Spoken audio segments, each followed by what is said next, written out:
Olá, seja muito bem-vindo ao nosso Momento Consulte. Eu me chamo Gilberto Meira, sou consultor jurídico tributário aqui da Consulte. E o nosso episódio de hoje do Momento Consulte é uma sugestão de pauta que veio de uma amiga nossa, amiga porque eu a conheço há mais de 20 anos, excelente profissional de contabilidade e por razões profissionais e respeito à Lei Geral de Proteção de Dados, né? Naturalmente não posso, não devo e não vou nomeá-la, mas ela sabe a quem me refiro, um carinho muito grande a ela. E ela tem uma situação que ela nos colocou, além de seguidora, ela é cliente nossa, já conheço há bastante tempo, como dito, e ela faz a seguinte pergunta: nós identificamos aqui que existem potenciais clientes, ou seja, a equipe de vendas sai disponibilizando, procurando novos clientes. E eles têm interesse em conhecer o produto, produto alimentício, mas eles ainda não estão com a situação 100% regularizada da empresa. Sabe aquela fase pré-operacional, antes da inscrição, CNPJ, alocação e assim por diante? Eles estão naquela fase de levantamento de dados, pesquisando produtos, entendendo produtos para incluir, e eles estão, segundo ela nos relata, enfrentando esses entraves burocráticos, inclusive que dizem respeito a empresas que estão naquela fase inicial do próprio cadastramento do item, no processamento de dados da empresa, né? E uma questão burocrática atrapalha uma avaliação, ou seja, você avalia o produto é bom, mas eu não tenho como receber porque eu ainda não sou contribuinte. Como é que eu resolvo isso? E eles estão perdendo oportunidades, segundo ela nos relata, para apresentar o produto. Muitas vezes a pessoa experimenta o produto e não tem como oficializar. Eu, às vezes, viajo, né, segundo ela nos relata, e acaba abrindo espaço aí para dificuldade, inclusive no cadastramento dos itens, né, que é um problema muito mais do comprador do que do vendedor. Mas ela pergunta: eu queria avaliar a possibilidade de nós adotarmos aí um modelo que permitisse aí um envio pontual de amostras, por exemplo, um pacote, vamos lá, de bala, né, um pacote de sanduíche produzido por eles, sei lá, o produto que seja, eu não vou elencar qual é o produto, por razões óbvias, né? Em nome do gestor do local, seja o responsável da empresa, né? E do vendedor, do técnico, quem quer que seja que responda pela empresa, tendo aí nem que seja um cadastro genérico até que a empresa se regularize. E olha, fulano, esse é o Beltrano, é quem vai representar você, esse é o representor, né, representante, e aí você vai ter a partir de então alguém, mas em nome da pessoa jurídica. O cliente não realiza aí a abertura de cadastro por razões óbvias, como fazer um cadastro, se eu ainda não tenho, então um cadastro temporário. E aí o problema da emissão de nota, mix de produtos, como é que o vendedor, viajante que está num carro de passeio e deve ter uma amostra, se produz no dia a dia para resolver esse problema. E ressalta que ele acaba não realizando a abertura e acaba com isso perdendo negócios. E ela pergunta ao final: que modelo de documento legalmente eu devo usar para esse tipo de operação? Existe alguma possibilidade de nota de remessa de amostra, bonificação, outro enquadramento fiscal adequado? Notem que ela não pôs como sinônimo aqui, porque ela conhece o conceito e é importante, né? E por derradeira pergunta, existe algum procedimento já existente ou alguma premissa que nós possamos formalizar a fim de viabilizar o processo de forma segura dentro da legislação? Pois então, gente, nós respondemos à indagação da sugestão da seguinte forma. Primeiro, nós temos que separar conceitos, né? O que é uma amostra, o que é uma bonificação, o que é um mostruário, né? A amostra, tecnicamente, ela tem inclusive a possibilidade de isenção, né, no nosso regulamento. Para que ela seja isenta, teria que estar contida no contexto do ICMS, no item 6 do anexo 5. Ela tem que ser uma amostra de diminuto ou nenhum valor comercial, por isso um produto, né? Não uma caixa, né? Com diminuto valor ou sem valor comercial na importação, fragmentos, partes da mercadoria estritamente necessários para dar a conhecer a natureza, espécie ou qualidade. O regulamento elenca lá uma série de condições, né? E nós usamos habitualmente como uma prática de mercado, até porque no caso de medicamentos, produtos farmacêuticos, material de amostra de tecidos, existem padrões oriundos do próprio regulamento do IPI, né? A rigor, né, o IPI trata desse tema lá no artigo 54, inciso 3, de onde nós tiramos muitas das informações, inclusive a amostra grátis, lá no contexto da marcação, está prevista no regulamento do IPI, ele põe lá um carimbo, amostra grátis. Olha ver, produto amostra grátis não se destina à venda, né? Quantidade não excedente a 20% da menor embalagem comercializada. Isso não está no regulamento CMS, mas por analogia nós usamos. Analogia, artigo 108, inciso 1 do CTN, é perfeitamente aplicável aqui. Então, nós usamos o conceito de 120. Não adianta você pegar um pacote grande e tirar metade. Isso pode desconfigurar. Por quê, gente? Vou lembrar que a autoridade fiscal poderá entender de dissimulação qualquer coisa que você faça meio fora da curva. Mal interessado em produzir prova para você é você mesmo. Criar critérios, sabe? Elencar, amarrar bem a coisa para estar aqui, ó, por isso, aquilo. Então, lá no artigo 54, inciso 3, nós temos o conceito de IPI daquilo que é considerado amostra grátis. Como também nós mostramos aqui no item 6 do anexo 5, o conceito de amostra para o Estado. E nós usamos também o conceito dos 20% e da demarcação, do carimbo, tá? Dizendo que efetivamente tem que ser uma amostra neste critério para que seja isenta. Estando nesse critério, é isento. Ato contínuo, estorno dos créditos. No caso dela, uma das primeiras sugestões que nós fizemos, olha, você pode trabalhar o conceito de amostra grátis, produzir embalagens dentro desses critérios do regulamento CMS do IPI, já que ela é uma indústria, e colocar lá e entregar ao seu vendedor, emitir a nota em nome do vendedor para ele poder circular e distribuir. É óbvio que ele vai ter que ter isso não está na lei, mas é uma questão de lógica cartesiana. Se ele viaja, um relatóriozinho de quantos ele distribuiu para o fulano, para o Beltrano, para o Cicrano, porque ele vai passar na ida, alguém poderá fazer numa operação de fiscalização, olhar a nota, ver a quantidade, e na volta a quantidade não bater com a nota, porque ele está retornando. Entendeu? Então eu já deixei para esse cliente. Ah, mas isso não está na lei. Ô, gente, até quando vocês vão parar de pensar que tudo tem que estar na lei para ser aplicado?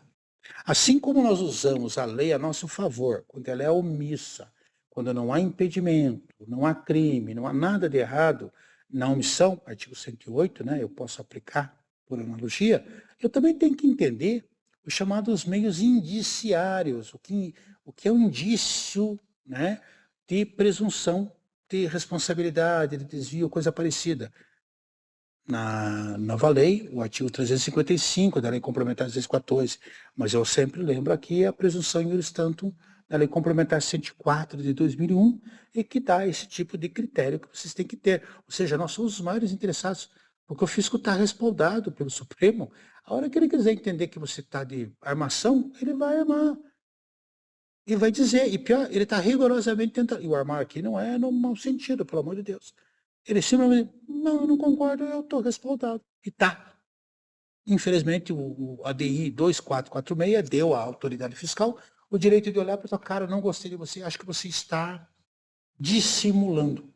A diferença de simulação é esconder o que existe, dissimular é mostrar o que não existe. Isso é o conceito de direito civil. Basta você se indispor com ele, está tudo errado. E pior, não pode nem acusá-lo de essa armação ser ilícita, não é? É um direito dele, infelizmente. Quando eu falei em outra oportunidade, no episódio 214, nós vivemos hoje um período do príncipe novamente. Direito do cidadão, do ponto de vista tributário, é uma coisa que nos obriga cada vez mais nos precavermos deste tipo de situação.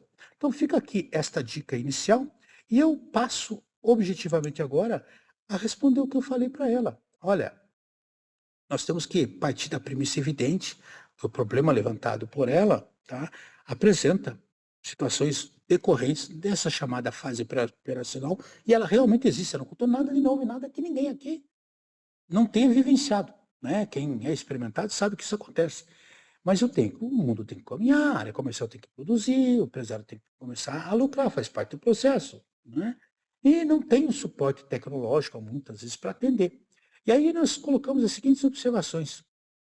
Primeiro, tecnicamente o conceito de amostra. Dá para tratar de amostra, mas amostra tributada. Pode tratar. Você não vai atender os requisitos legais para a isenção. É óbvio que os créditos que ela tem, ela vai compensar. A questão do valor, né? Eu não tenho lucratividade aqui. Então, eu posso mandar a preço de custo? Posso.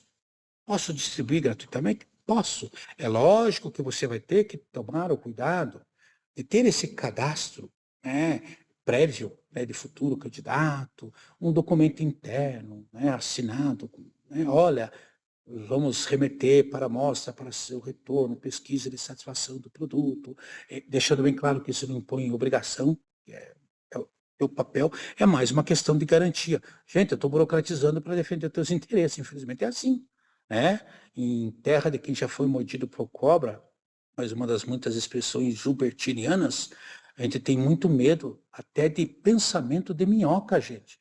Ou seja, a minhoquinha que está crescendo pode virar uma cobra. Dá a TOD para ela e você vai entender, né? Alimentação a TOD é uma expressão que eu também uso, né? Este é um caso em tela que deve ser cuidado como isso. É uma amostra para degustação, uma remessa para degustação. E ele tem lá uma pinha controlando, está tudo certo. Isso poderá ser emitido ou em nome direto do cliente ou em nome do teu revendedor, do teu representante, né? Outra coisa, envio de produto em pequenas quantidades, tá? É importante aí que o conceito de amostra grátis isenta não se aplica, mas o CFOP se aplica, 5.911, 6.911, específico. A pretexto do custo de produção, é importante você levar em consideração um fator mercadológico, econômico e de natureza mercantil muito importante. Se você me coloca o preço de custo hoje, você está praticamente abrindo tua margem, né, de comercialização. E você ofertar um preço depois para o seu cliente vai ser difícil. E aqui o bom senso manda que você ponha preço de mercado. Ah, mas eu vou pagar mais. Vai. Você não vai ter dor de cabeça. Quero ver você explicar para o teu cliente que o preço é X e o preço de venda é X mais YZ lá na frente. Ô, gente, ele vai dizer que você está ganhando muito e teu produto não vale isso. E até você provar que teu produto não é um produto qualquer, fica difícil. Então, por favor, preste muito atenção neste contexto. Quando nós falamos de preço justo, os outros não valorizam aquilo que nós produzimos. E eu me lembrei de uma fábula que eu li hoje, muito interessante, de um pai que, vendo um filho se formar, lhe deu de presente um relógio que ele tinha antigo. E o filho ficou feliz, porque era um presente de pai para filho, e o pai disse ao filho, vá ao relojeiro e mande avaliar. O relojoeiro chegou lá, olha, esse relógio aqui, no máximo uns R$ 3.000. E ele voltou e ficou frustrado. Poxa, ele avaliou, né, o preço. Tá, agora vá numa loja de penhores e peça para avaliar o relógio. Ele foi, no máximo R$ 1.000. Ele voltou mais frustrado ainda. E o pai disse, agora vá numa loja de colecionadores ou num clube de colecionadores. E ele voltou feliz da vida, porque disseram que aquele era um relógio raro, que estava em ótimo estado e que valeria no mínimo R$ 100.000. O que isso quer dizer, gente? O mesmo produto tem valor para quem dá valor. Você sabe o custo de produção, sabe o investimento pessoal, financeiro, tecnológico que tem. Essa é a diferença da qualidade. Fica a dica, não tem nada a ver com o tema, mas é algo que pode ajudar. E aqui eu chamo a atenção. Preço de custo pode, mas olha o risco, olha a consequência, tem que ser consequente. Pensa junto com o pessoal da área comercial, você vai entender este problema. De qualquer forma, informamos que para a garantia futura, o preço mais adequado seria o preço de mercado. Nós ressaltamos aqui que isso não atende às condições aí do regulamento, por isso não aplicamos o conceito de amostra grátis. Alternativamente a isso, nós temos aí a produção de embalagens. Mas daí teria que atender os requisitos da lei, produção de embalagem de amostra grátis. Seria uma alternativa. Ainda existe aqui, gente, uma outra alternativa, que é muito complicado, que seria amostra para viajante. O conceito de amostra para viajante, mais conhecido como mostruário, tem no nosso regulamento uma tratativa específica, lá no artigo 10 a 12L, né, de um dos capítulos do nosso regulamento, que trata lá de operações de mercadorias destinadas à demonstração e que são frutos de uma subseção oriunda do ajuste CNF número 2 de 2018. Tá? Eu elenco depois o artigo e a subseção direitinho para vocês terem. Mas há uma série de cuidados que vocês vão ter que tomar para classificar isso como mostruário, principalmente porque o mostruário ele tem que retornar. Ele vai cair lá no capítulo da demonstração. Então, se ele não vai retornar, vai ser consumido, você tem que tomar cuidado. E aqui é uma terceira alternativa, um trabalho que nós já fizemos para uma empresa que fazia manutenção de postos, e o caminhão que fazia aquela limpeza de postos, né, saía com peças de reposição, e há uma tratativa hoje no regulamento por isso, que é alternativa de um regime especial. Pronto, estabelecendo e atendendo a demanda. Deixando bem claro que você vai pagar o tributo, porque o regime especial ele serve para simplificar procedimentos administrativos e obrigações acessórias. Desde que você diga que vai continuar pagando o tributo, o fisco, você oferecendo garantia e segurança, está tudo certo. Plano B, antes de formular o regime especial, tomando cuidado, eventualmente, em se pensar uma consulta. Porque as consultas que nós pesquisamos, e eu vou elencá-las para vocês, não atendem à demanda solicitada pela nossa consulente, nossa amiga. É a consulta 106 de 97, e a que trata especificamente de amostras, e a 198 de 2003, que trata de mostruário, que nós só colocamos, olha, as consultas que nós pesquisamos não vão auxiliar. E terminamos dizendo que essas alternativas existem, fazendo uma nota final. Olha, muito cuidado. Aconteça o que acontecer, aponha lá no campo das adicionais do documento fiscal todas as informações possíveis e imagináveis para você deixar bem clara a operação que você está fazendo. O maior interessado é você. Né? Produto destinado ao potencial comprador cadastrado no registro XYZ, né? Em fase pré-operacional, né? Conforme documento tal, aquilo outro, né? Produto que é consumido e entregue, pega lá um cantinho de recebimento se você quiser provar que realmente entregou. Gilberto, a lei não diz isso. Não, não diz. Pensando como advogado. Simples assim. O advogado tem que pensar no pior dos cenários. Quer fazer? Faça. Não quer? Me procure para ver se eu consigo resolver depois. Mas se prepare que eu vou apresentar o orçamento. Por quê? Aqui eu estou dando a opinião e uma sugestão de graça. Se você não ouve, depois você vai ter que procurar para a gente resolver. Gente, nós aprendemos de duas formas, pelo amor e pela dor. Nós vivemos aqui no Consult um trabalho seríssimo e de responsabilidade. E darmos essas informações todas são informações de quem tem competência e capacidade. Eu não me refiro a mim. Eu me refiro à equipe monstruosa que está atrás de mim, que é espetacular e que está aí completando 50 anos de um trabalho sério, digno, competente e respeitoso, como é a cabeça dos nossos sócios fundadores, e nós temos orgulho de seguir porque é o caminho certo. A marca não se consolida de forma diferenciada. Né? Importante observar, gente, pedido que justifique a negociação. Se ainda não existe, cria um documento interno assinado fazendo controles, mostrando, está aqui todo o caminho. São cuidados dessa natureza e que naturalmente podem trazer outros. A figura do regime especial é para isso. Bom, gente, eu espero que com isso nós tenhamos aí trazido mais um ingrediente de soluções para aqueles que nos ouvem ou no Spotify ou assistem aqui no nosso Momento Consult no YouTube, tendo aí a esperança de que você curta, que você comente, que você compartilhe para todo mundo. Se você ainda não é cadastrado, se cadastre, né? Se você tem interesse, como essa minha querida amiga, muito querida mesmo, né? Em mandar sugestões de pauta, faça como ela. Manda e-mail lá para o momentoconsult@consult.com.br. Ou então, envie um comunicado ali embaixo, onde tem espaço para você comentar. Dúvidas, sugestões, dificuldades. Olha, esse caso não se aplica porque eu tenho uma peculiaridade X, Y, Z. Gente, é óbvio que essa resposta foi moldada à realidade dela, que talvez não se aplique a você. É por isso que eu citei que as consultas que eu relacionei, talvez não atendam, tá? Mas esse é o nosso papel e com isso eu espero ter sido útil, agradecendo essa minha querida amiga a oportunidade da pauta que nos ofertou, né? Ela é muito querida, né? Quando a minha filha mais nova era pequenininha, nós fomos a um lugar, um evento, e não tínhamos com quem deixar. Prontamente ela se propôs a ficar e ainda arranjou uma babá para ficar com a nossa filha. Dizer que uma pessoa dessa não é querida, sabe? Porque mãe que é, pensou no amigo e não no profissional. Minha amiga, um beijo para você, um abraço para todos e eu fico aí no aguardo de uma próxima oportunidade. Tá bom, gente? Tchau.